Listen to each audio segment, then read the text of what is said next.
Well, Obama's gone now. Can Republicans go back to listening to me? That's true. They never stopped.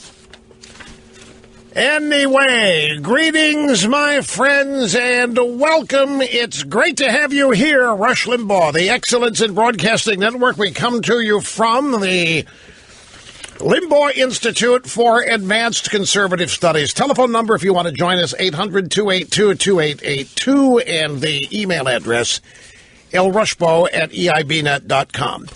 Well, there's so much to review. I've basically treated you already to my immediate post-inaugural address analysis. What's going to be fun now is to look at some of what the drive-bys. You hear what Bob Schieffer said on CBS?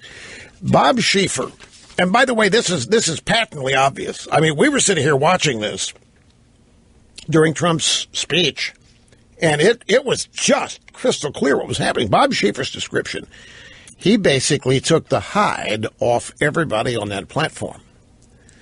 Now, I think that it is important here to, once again, say what I think many in the establishment, who still to this moment, well, now they might finally have come to grips with it. But I mean, even this morning on the early morning news shows and all morning during the setup, whenever I tuned in and listened, the overall tone of the commentary was that Trump's transformation into presidential would occur today.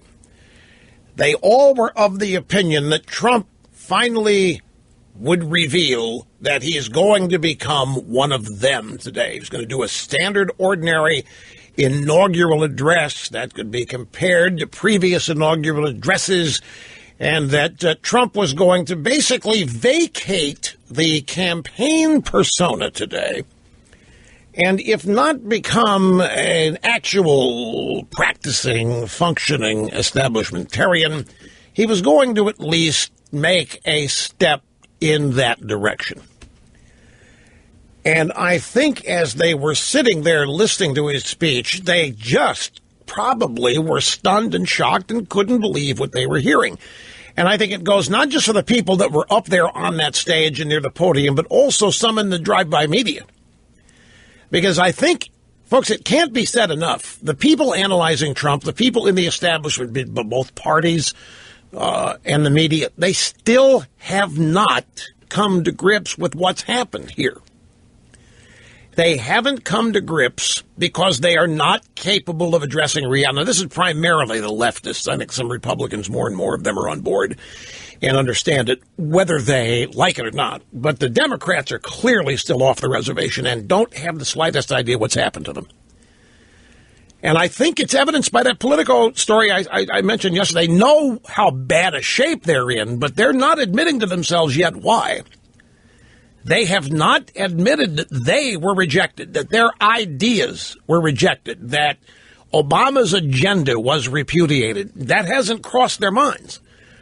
They still believe that something strange happened, such as hackery, WikiLeaks, Russians, maybe their polling betrayed them. Some of them are starting to acknowledge what a lousy candidate Hillary was. But they still haven't yet acknowledged to themselves why they lost. That's good for us, by the way. The longer they remain in the dark about it, the longer it's going to be before they make any substantive changes. But I don't think they can make any substantive changes. At some point in the last 10 years, the Democrat Party decided to abandon their base that has been there for decades, and that is the white, unionized, working middle class.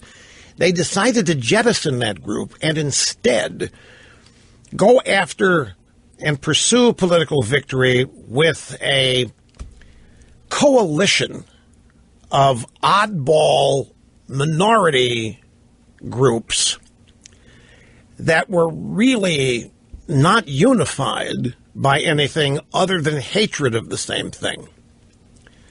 And you heard Chuck Schumer essentially call out to them. The Democrat Party basically looks at America and sees ethnic divisions, sexual orientation divisions, gender identity divisions, racial divisions. But they've ignored the economic divisions. And they have decided that their path forward is somehow putting together a coalition of all these disparate minority groups. And Schumer gave him a shout-out in the remarks that he made today. And I think that's what has been reclaimed by the Trump victory and by all of the ceremonies that began last night and carried through to the inaugural address today.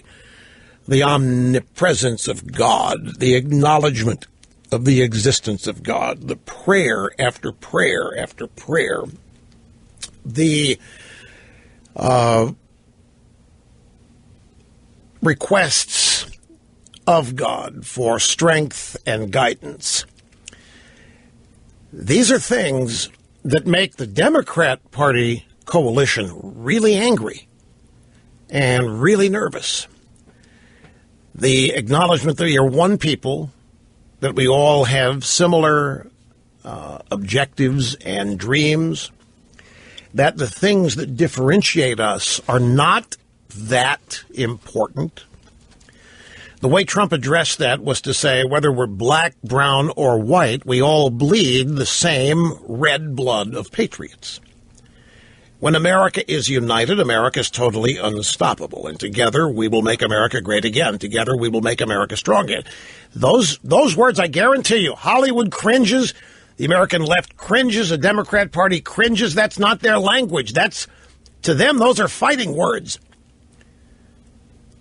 Together, we'll make America great again. When America is united, they don't want any unity. They're looking for the various minority groups that they're trying to coalesce into a working majority. They want that group of people in anger, lashing out, fighting back, and defeating the other America, which is the America of our founding. And that's what the Democrat Party now sponsors.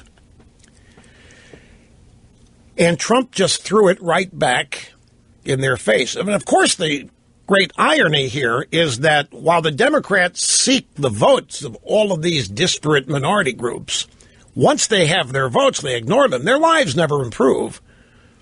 Their economic circumstances never improve. The people that donate to Democrats' lives improve. And the people that raise funds for Democrat lives improve. But the rank and file do not. They never have under the Democrat Party, and they never will. And so Trump firing both barrels today in what to me is a clear effort to reclaim America's birthright has got them shell-shocked in much of Washington. And I think members of both parties, but primarily the Democrats and the left.